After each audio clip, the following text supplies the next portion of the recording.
Okay. So it's recording now?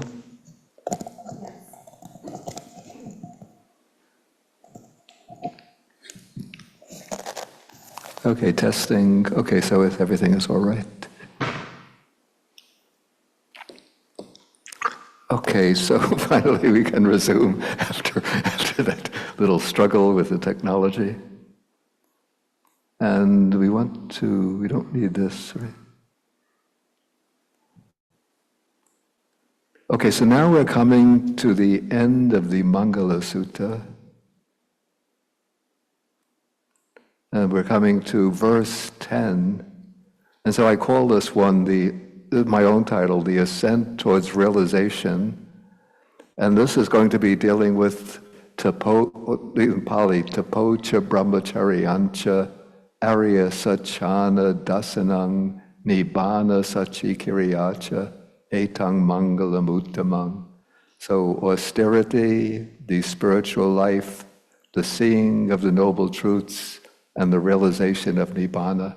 So this is sort of reaching the culmination, the high peak in the unfolding of the different mangalas or blessings of the Mangala Sutta. And this particular verse is concerned with the attainment, the actual attainment of liberation, the practice and realization of liberation, the final goal of the Buddha's teaching. And so this is, in a way, sort of moving from those verses which are sort of equally distributed amongst monastics and laity towards more a monastic mode of practice, though that kind of practice can also be undertaken by lay people.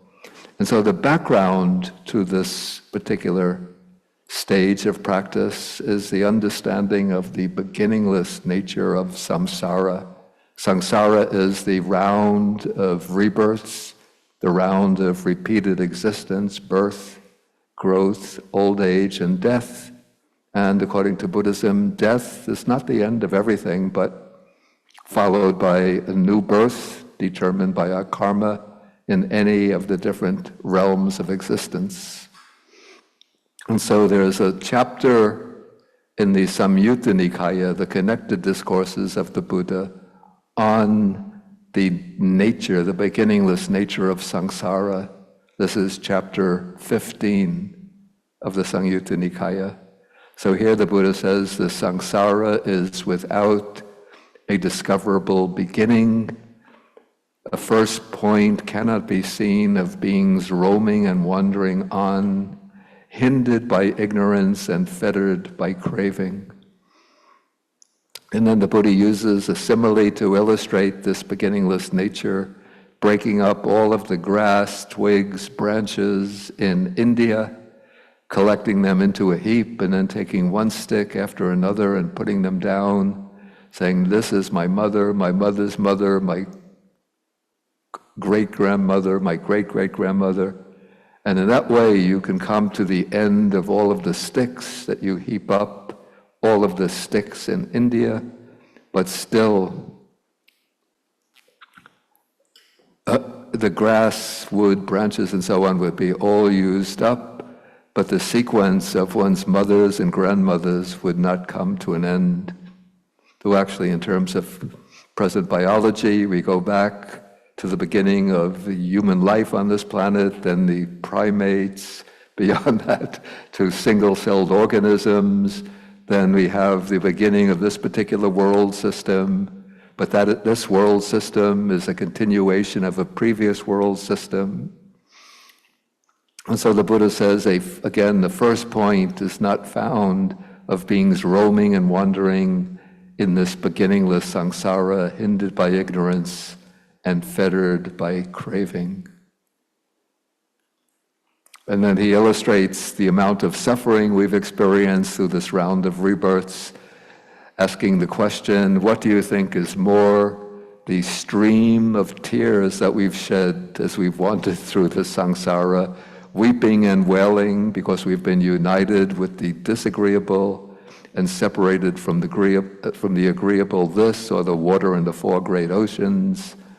And then the monks say, as far as we understand the Dhamma, the stream of tears that we have shed, roaming and wandering through this course of rebirths, that is greater than the water in the four great oceans. And then the Buddha sort of brings out the reason for this.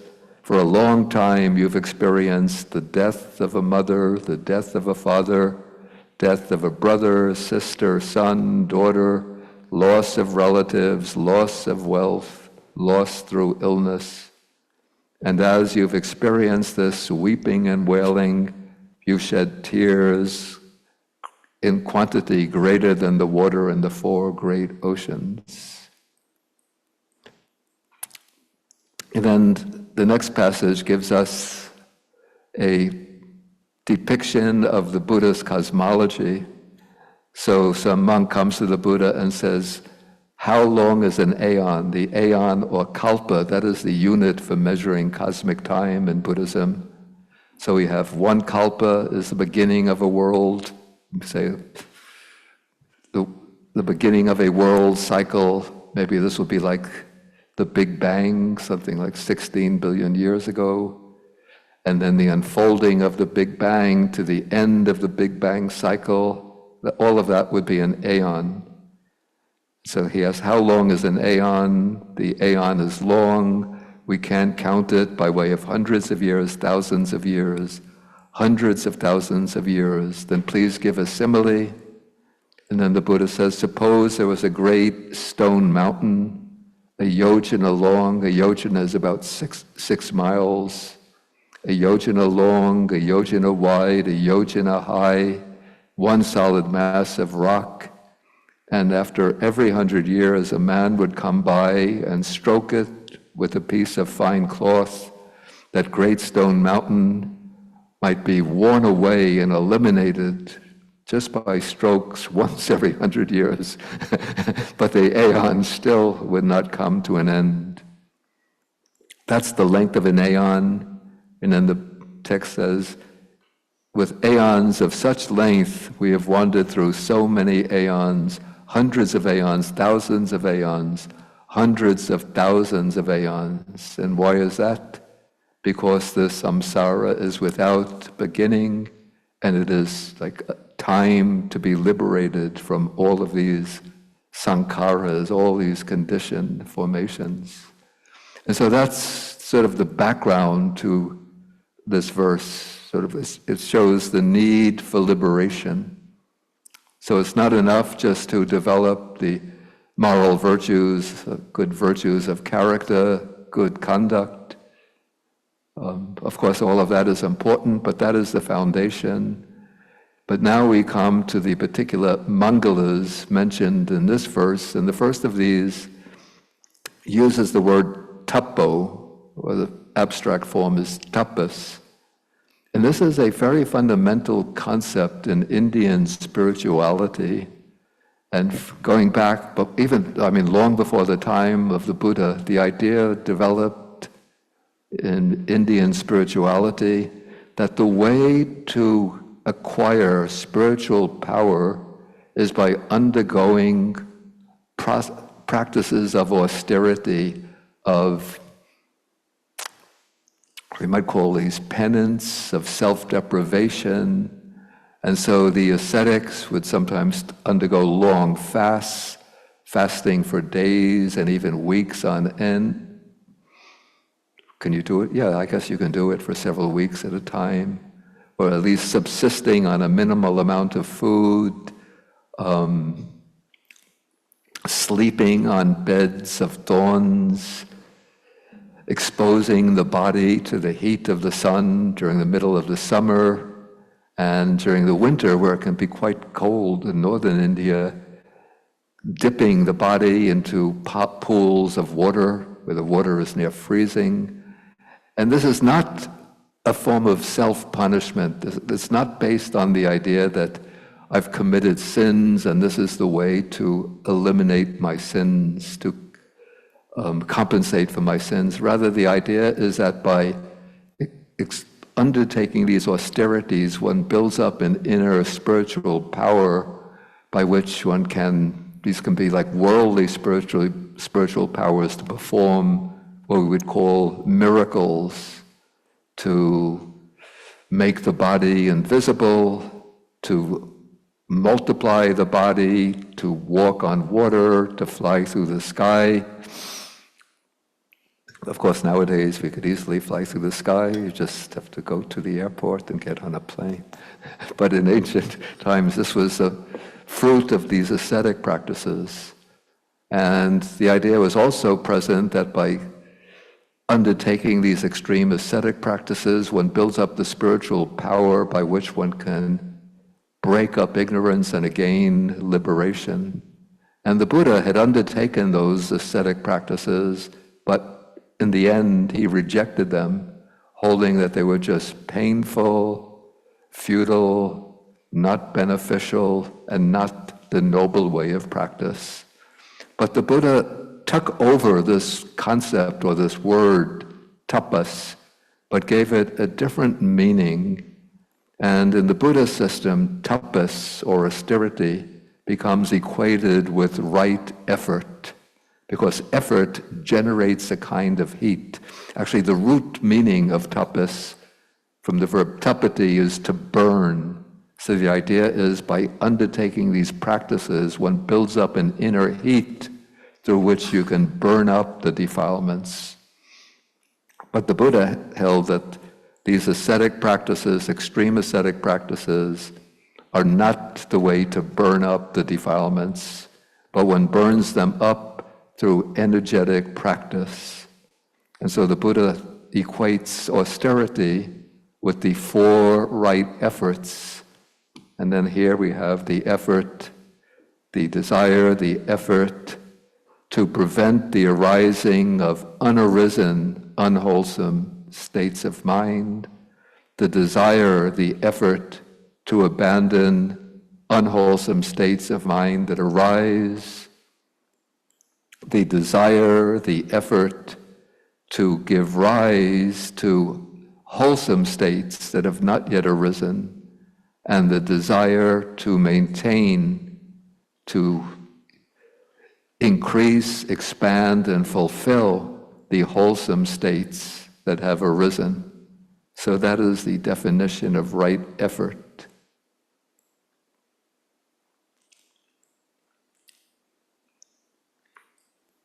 Yeah, I just have a few more texts.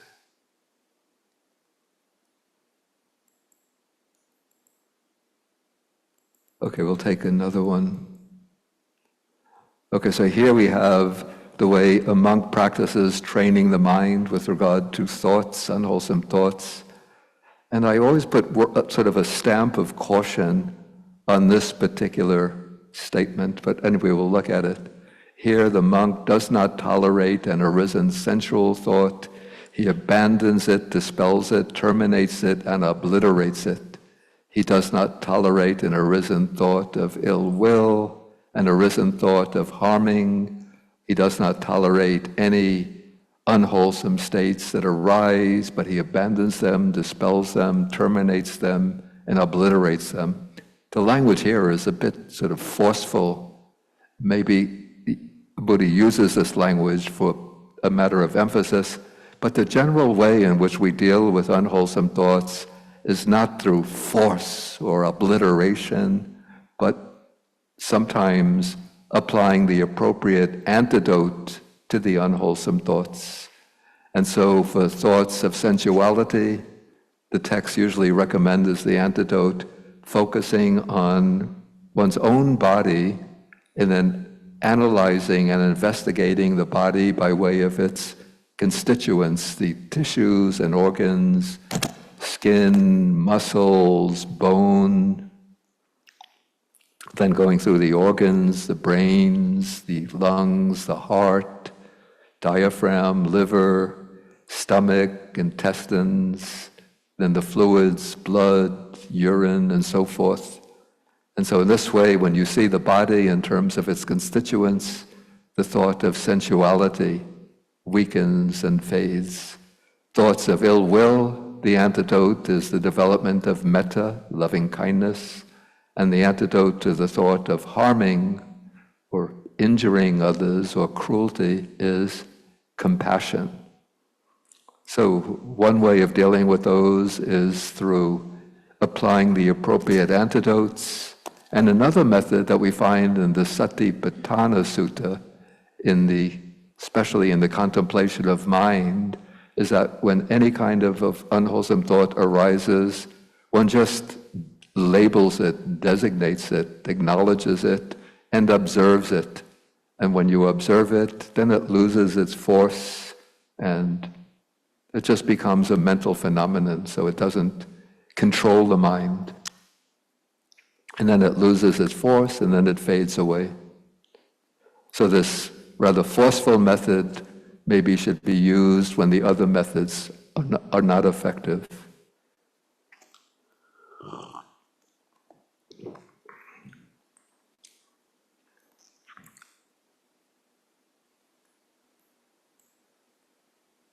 And then here I took a passage which shows that this dedication to right effort is not to be confined only to monastics, but here the Buddha is giving advice to Anathapindika.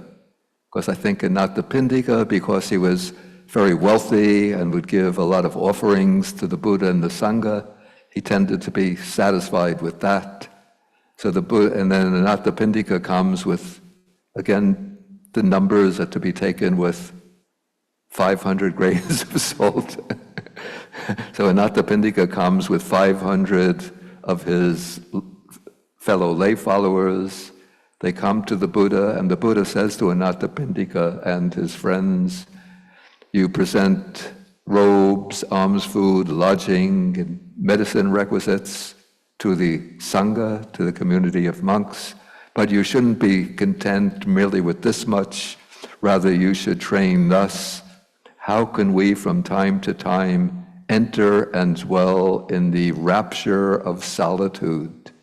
It is in such a way that you should train. And then the commentary explains rapture of solitude. This is the piti, the joy or elation that arises based on the first and second jhanas. Okay, so this is a sort of brief treatment of tapas, austerity, as right effort. And right effort is especially to be applied, well, to the development of the whole eightfold path, but particularly to the training of the mind to overcome and eliminate the unwholesome states of mind, and then to generate, strengthen, and reinforce the wholesome states. And then we come, the next Mangala mentioned is brahmacharya. And the word brahmacharya is used in the Buddhist texts in a number of senses, various senses, but probably the two main senses. One is the narrow sense of celibacy, even if it's temporary. Like sometimes lay people will undertake for the uposatha, the observance day, for a couple of days they'll undertake the vow of brahmacharya to abstain from all sexual activity. And then monastics observe brahmacharya, or they're supposed to observe brahmacharya on a full-time basis. Then it becomes the celibate life. So that is one use of the word brahmacharya. But the commentary to the Mangala Sutta says that brahmacharya should be understood here in terms of the sakalang sasanam, the entire practice, the entire training. And so here I took a sutta where a certain monk comes to Ananda and says that I've heard the expression brahmacharya, brahmacharya. What is the brahmacharya, the spiritual life, and what is the final goal of the spiritual life? And then Ananda replies, this noble eightfold path is the spiritual life. So here we have brahmacharya as the entire path, that is from with right view, right intention, right speech, right action, right livelihood, right effort, right mindfulness, and right concentration.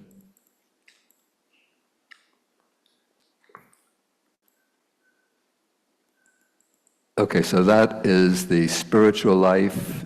And then he asks, what is the final goal of the spiritual life?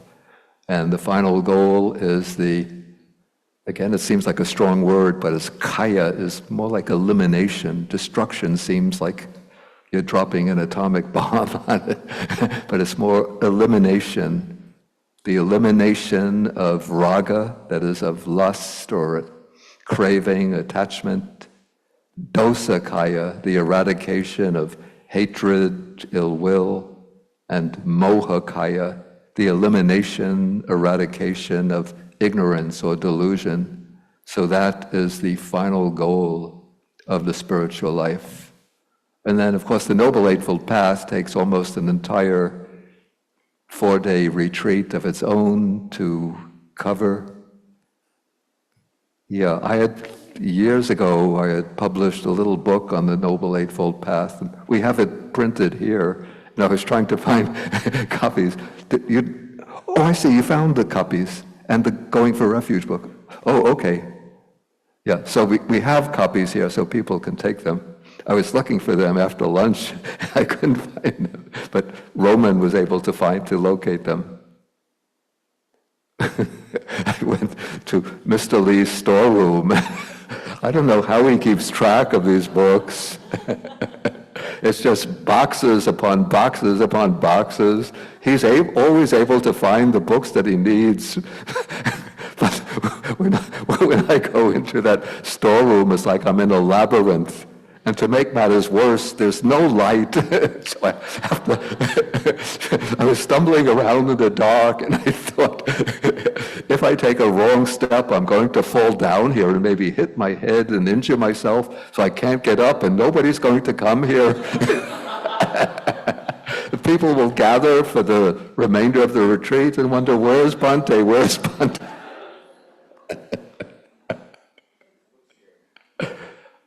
Until Mr. Lee, the next time he comes into the storeroom, nobody will find me. Okay, so the Noble Eightfold Path, and usually this is the traditional way of explaining that we divide the factors of the Eightfold Path into 3 groups. So the first 2 factors, right view and right intention, are said to belong to the wisdom group. Then the middle 3 factors, right speech, right action, right livelihood, form the Sila Kanda, that is the group of ethical conduct. And then the last 3 factors, right effort, right mindfulness, and right concentration, are said to belong to the group, the Samadhi group, concerned with meditation and concentration. But that always leaves the problem that why does the path begin with, if we have the sequence, virtuous conduct, ethical conduct, concentration, wisdom, why does the path begin with the wisdom factors? And so the way I understand this, for the path to unfold properly and successfully, you have to begin with the cognitive, or let's say a conceptual right understanding, particularly understanding the Four Noble Truths, at least the fundamentals. And based on the understanding of the Four Noble Truths, then you formulate the right intention, the right purposes, the right motivation.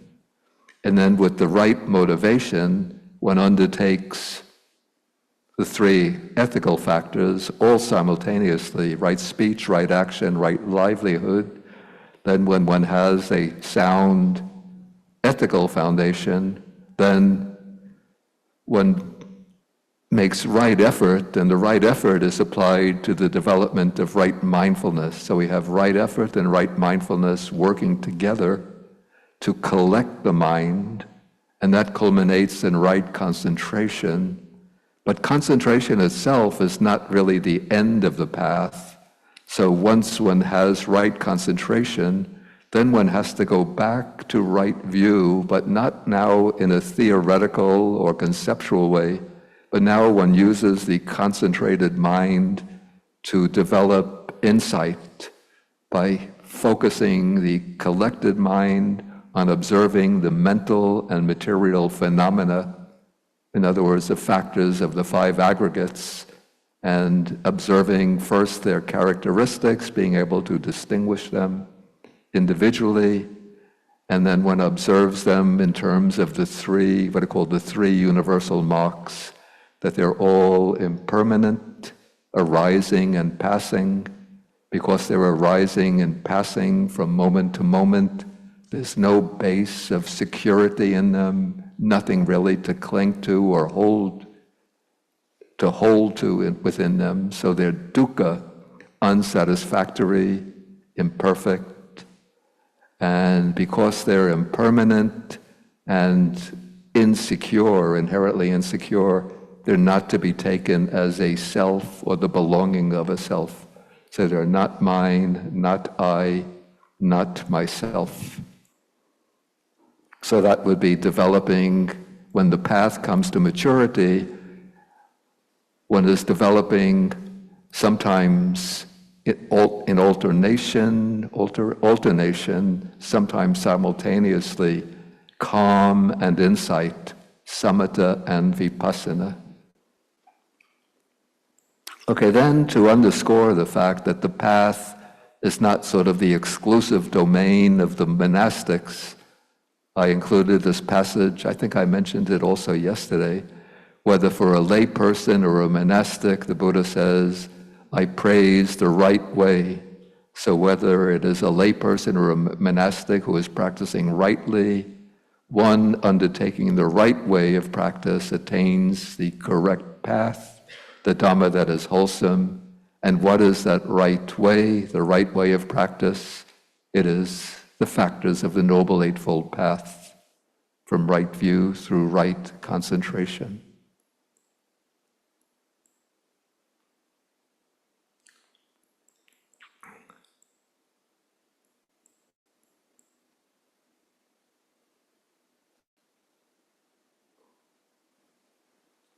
Okay.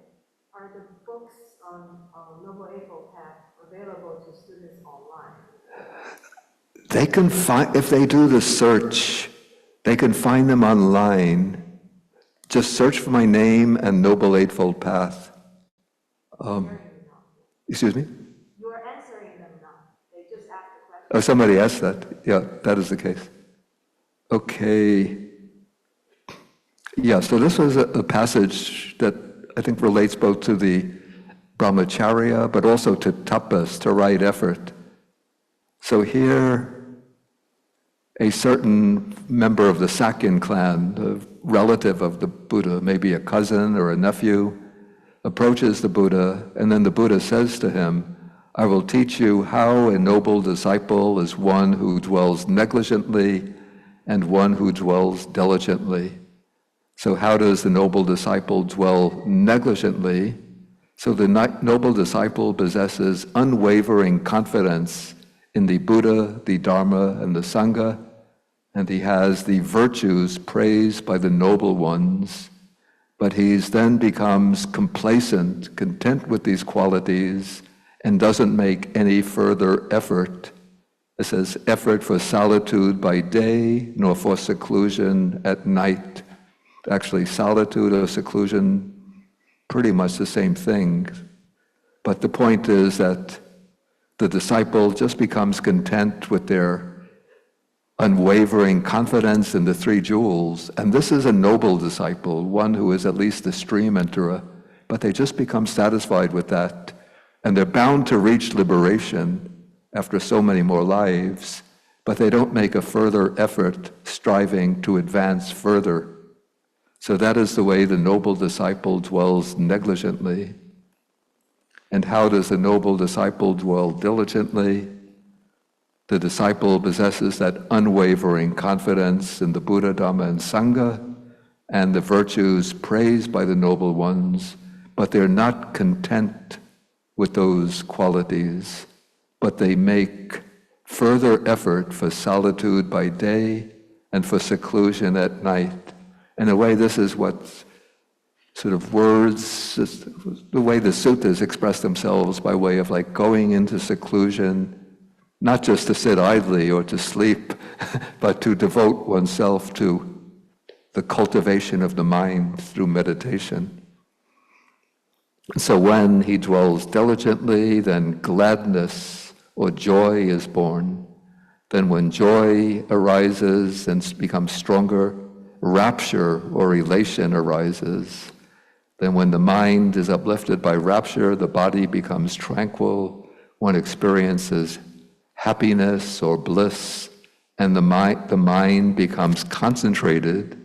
And then when the mind is concentrated, then one sees things as they really are with wisdom. And because he sees things as they are with wisdom, he is reckoned one who dwells diligently.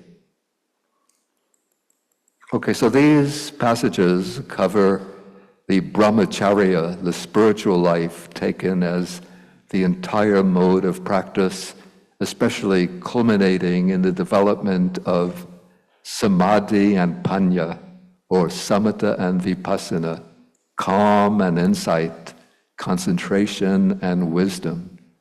And now what happens when concentration reaches, well, here I have a passage. Now we come to the next Mangala, which is the seeing, the direct seeing of the noble truths.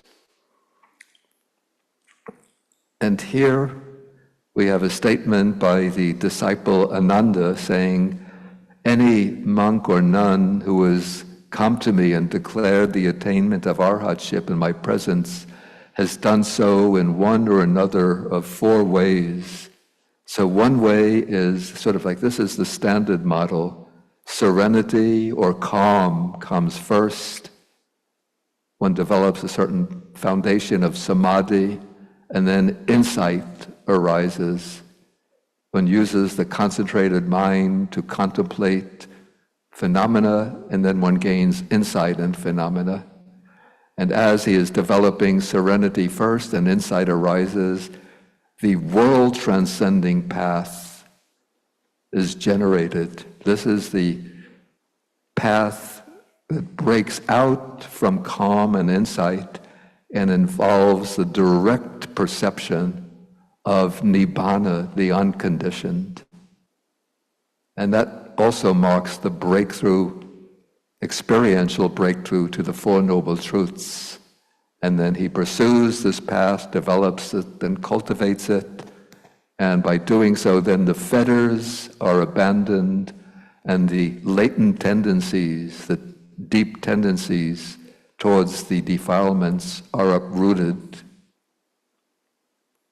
Okay, a second model is that in which one develops insight first and serenity afterward. Though in my interpretation, this is a little bit misleading. And so the way I follow the explanation of people like Mahasi Soyador, the great Burmese master, that it's not that you get insight first and then develop serenity, but instead of aiming at using a practice, aim directly at samadhi, at one-pointed concentration. One uses mindfulness to investigate whatever phenomena arise. So you could use the breath. I'm not going to go into details, we don't have time, but you could use the breath, observing the changes in the breath, or in the Mahasi method, the rising and falling of the abdomen, using the walking meditation, the changes and the steps while doing the walking. And that builds up a certain force of concentration, but it's not the jhanic type of concentration, but is concentrated on the ever-changing process of phenomena. And then through that type of concentration, based on changing phenomena, constantly changing phenomena, then insight into impermanence arises. And then through impermanence, one moves to the other characteristics. And then at a later time, one can develop the one-pointed type of concentration. So that is the model is said to have insight first and serenity after. The third, I had actually the citation from Mahasi Sayadaw. The third is that one develops serenity and insight in conjunction, and there are different interpretations of this. The commentary says, and I'm not sure that I agree with it, it says that each time, like one develops a meditation attainment, like one of the jhanas, then you emerge and you investigate it by way of the conditioned phenomena. Then one goes on to the next meditative attainment and investigates that by way of the conditioned phenomena. But the usual, and then we have a fourth way, and it's, again, this is difficult to understand. The mind is seized by a kind of restlessness about the Dhamma, but there comes a time when the mind sort of settles down, becomes steady and composed, and then sort of spontaneously the path arises. I take this to be the kind of model that we see maybe in the case of that I mentioned in the morning about Sariputta, when he was traveling all over India trying to find a teacher who could show him the way, and then he met the Arahat monk Asaji, and Sariputta was not systematically practicing samadhi, not systematically practicing insight, but he had this unquenchable thirst to realize the truth.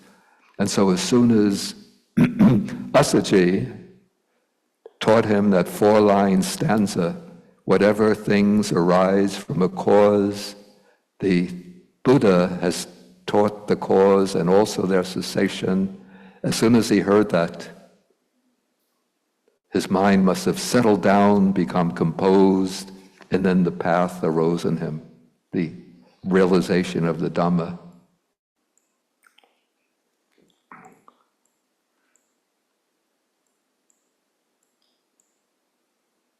Yeah, and when this supramundane, this world-transcending path arises, so it arises at the pinnacle or peak of concentration and insight, when they come together in a certain unity, then the mind moves away from the contemplation of changing phenomena, and it sort of makes a leap to the unconditioned. This is to the deathless element, which is nirvana. So it just sort of penetrates that truth of nibbana, the unconditioned, which is the third noble truth. And it's said that in the commentarial way of explanation, what happens is that there's a fourfold penetration at a single moment. So at the time of penetrating to the Four Noble Truths, each one of the path knowledges is said to exercise four functions in a single moment. That is, one has a direct understanding of the noble truth of dukkha, the noble truth of suffering. Now one could really understand what is meant when it's said the five aggregates subject to clinging are suffering. And then there comes, at least momentarily, the abandoning of craving and the other defilements that are the origin or cause of dukkha, of suffering. And there's the direct realization of the unconditioned element, which is nibbana. And there is the emergence simultaneously, the emergence and convergence of the 8 factors of the Noble Path at a single moment. And so the ancient teachers say that just as a lamp performs 4 functions simultaneously in a single moment, it burns the wick, it dispels darkness, it generates light, and it uses up the oil, so the path knowledge penetrates to the 4 noble truths simultaneously in a single moment. It penetrates the truth of suffering by full understanding. It penetrates the origin of suffering by way of abandoning it. It penetrates to the path by developing it. And it penetrates to the truth of cessation by realization, by direct realization. Okay, then I want to sort of pass on. What's the source for which sutta? Which sutta was it from? Oh, didn't I have a passage? Oh, this is not from a sutta, but this is from the Visuddhimagga, which is a kind of exegetical text. So I have the chapter and the section numbers.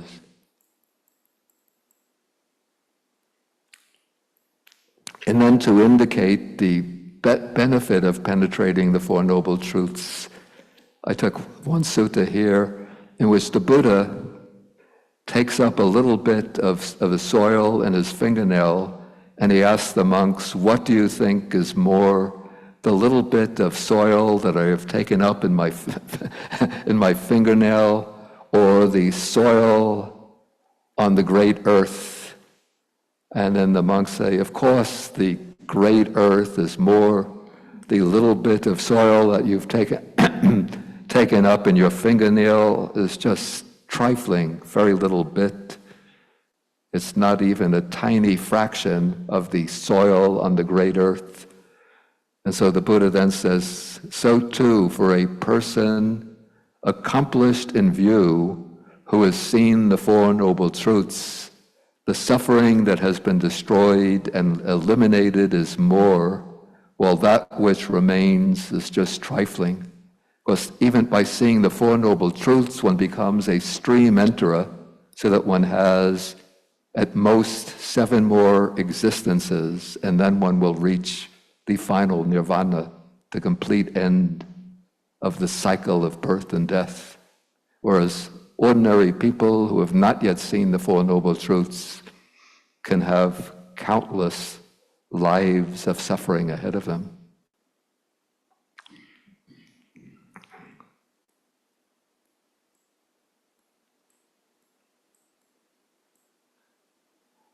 Okay, but this seeing of the Four Noble Truths really marks the attainment only of the first stage of enlightenment.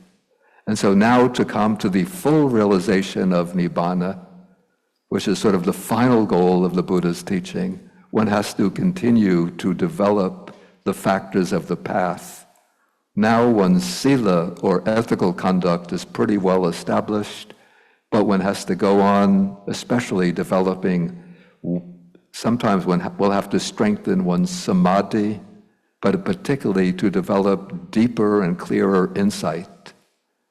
Yeah, I'm not going to go into the details here, but when you get this file, you can follow this little chart with the stages of the attainments. So we have stream entry, once returning, non-returner, and the final goal is arahatship.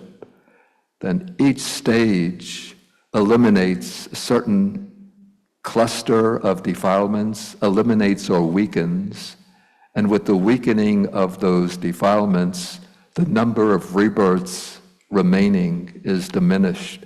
So for the stream enterer, there's at most 7 more lives, which will be either in the human realm or the heavenly realms. The stream enterer is completely terminated rebirth in the bad realms of existence. The hells, the animals, the hungry ghosts. The next stage, the once returner, weakens greed, hatred, and delusion, and has either 1 or 2 more rebirths ahead in the human or heavenly realms. The non-returner eliminates sensual lust and aversion, and is no more reborn into the desire realm of existence, but takes rebirth into the form realm, the realm of subtle materiality, and attains final liberation there. And then the arahat eradicates the subtlest fetters and has no rebirth anywhere in any realm, but attains the ultimate goal, nibbana. And so this will be the Nibbana Satchikiriyacha, so that is the realization of Nibbana.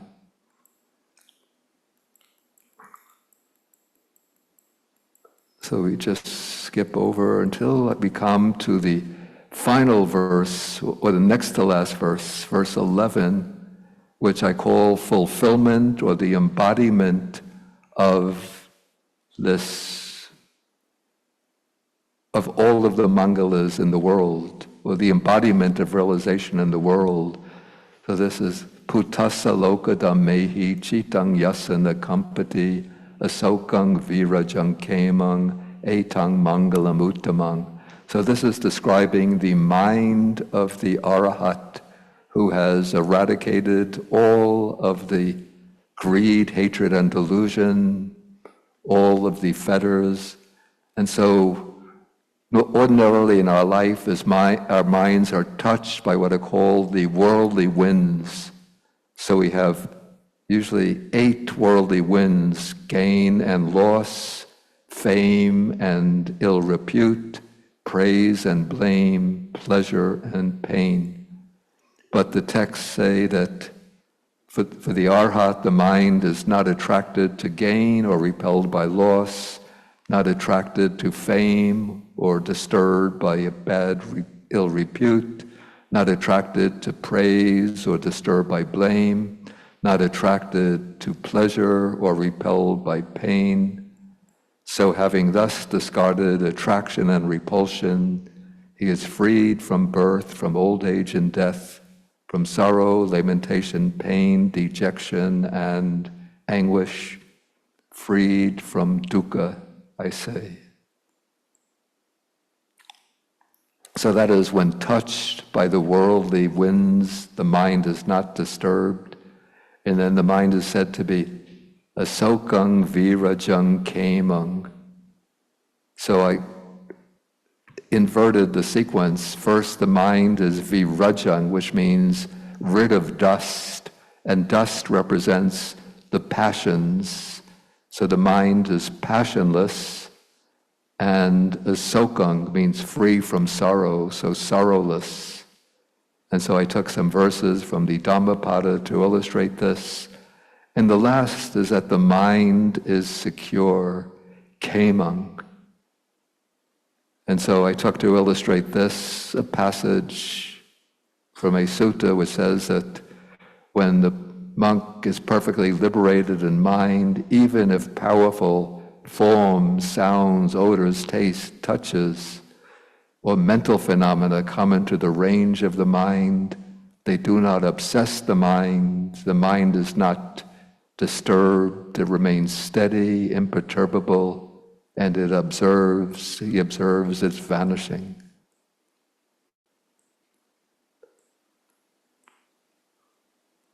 Okay, so that takes us maybe a little bit quickly, but I wanted to finish everything this afternoon. And so the only thing remaining is the final verse, etadisani katpana sabbatam aparajita sabbata sotingachanti tang te sang mangalam uttamang. So those who have completed and fulfilled all of these mangalas are undefeated everywhere. For them there is etadisani katvana sabbatam aparajita. Everywhere they go to safety or security, that is the supreme blessing. Okay, so we really just have 4 minutes till the end.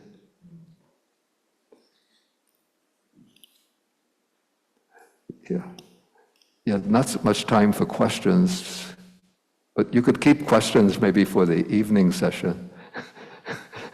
But if anybody has any question that they want to ask, just go ahead and raise the hand. Okay, I see somebody there, and please also mention the name. Thank you. This is James. James, okay. I just had a quick question on the fetters for stream entry. It had mentioned something, I think it was number 3, about precepts or ceremonies. Yeah. Oh, and could you just explain that? I don't think I understand what that means in terms of like elimination. Yeah. The word is sila bhatta. It's actually sila plus vata. And in the past, I've seen it translated as rites and rituals, which I don't think is really intended. Sila, you see, I think the Buddha here is referring to certain kinds of the practices of the non-Buddhist ascetics of that time. So they would undertake certain practices which are called silas, which are not the Buddha's precepts, but perhaps it also can include like clinging to the Buddha's precepts with the idea that this is enough. I'm observing the precepts, and then you cling to them rather dogmatically and think, I don't have to go anything further. But I think it's primarily targeting some of these rather extreme practices undertaken by the non-Buddhist ascetics.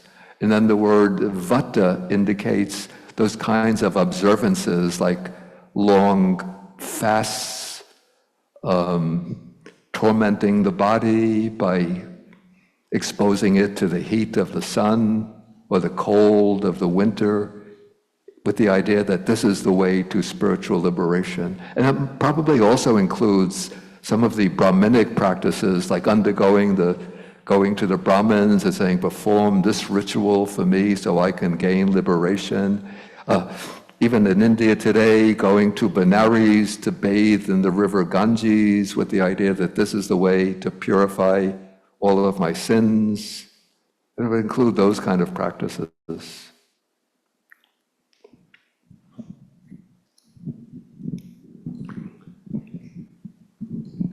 Okay, I think, yeah. Okay. No, Bhavante, my name is Tej. I just wanted to know about these different realms. Do they exist among humans, in this world, or there is some different place where they exist, like animals in the forest? Is that the animal realm, or The animals in the forest? right, like a hungry ghost and Okay. animal realms? Yeah, the realms that we could see that are visible to us are human beings, the human realm, and the animal realm. But the other realms are normally invisible realms of existence that we don't see. And maybe in the popular imagination, they're thought to occupy different physical space. But the way I understand them, that you see the stream, the underlying base consciousness, our base consciousness, is what manifests a particular realm of existence to us. So our consciousness is tuned to this world, this physical world, and the animals are also tuned to this particular physical dimension. But say the beings in hell, their basic consciousness is operating at a different vibrational frequency. And so what manifests to them are the conditions of the hell realm. And it seems what's called the hungry ghosts or the afflicted spirits sometimes can interact with the human realm. Like people do see ghosts, and it's not entirely imagination. And the ghosts, I think, can see us, or at least they can have some awareness of us. I mean, I don't have any personal recollections of being a hungry ghost. Well, maybe sometimes, but when I miss a lunch for some reason. And then and then I think that there are lower deva worlds, which normally we can see, but sometimes people, like seers or people with, what do they call them? Like mediums can see, sometimes they have this kind of divine eye can open, and they can see the lower devas, which are again operating on a different vibrational frequency, but more or less sometimes they can interact with human beings, so people can see them. I know when I've gone in Sri Lanka to sacred places, one can really feel the presence of some other beings, so I don't see them with my eyes, but one feels some kind of presence there. But then when we have the heavenly realms and the form realm, those are like out of our range of vision, our range of cognition, but they do exist as realms within themselves, and they manifest based on the fundamental consciousness that is attuned to those realms. Yeah, I would compare the. Okay, please.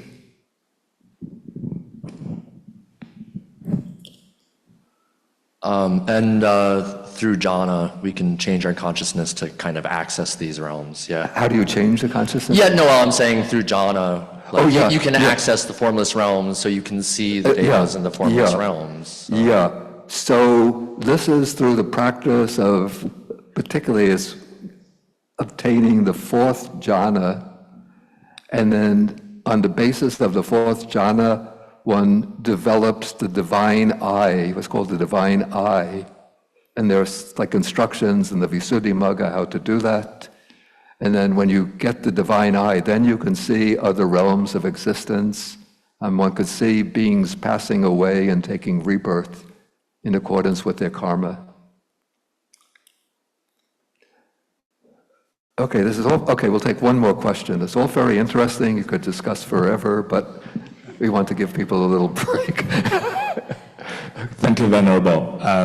Maybe a silly question, but based on your observation and experience, do you have a sense of the percentage of monastics and lay people, disciples, who have attained at least, who have realized at least the Four Noble Truths? And if you don't have a number, would you say that level of attainment is something that is extremely rare, or is that something that happens from time to time at least? Well, it happens from time to time, but I say it's probably extremely rare. So there are, undoubtedly, there are people who have attained that realization. Okay, I think we want to take a break now. Let's see. Okay, so it's almost 3:15, so we could have a 15-minute break, and then we're going to come back and then have the group discussion. And then I'll give some instructions for the group instruction when we come back, so at 3:30. Okay, so let me stop the recording.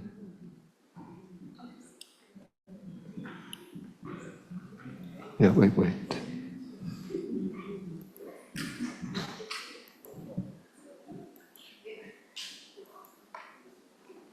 So I just stopped the recording now.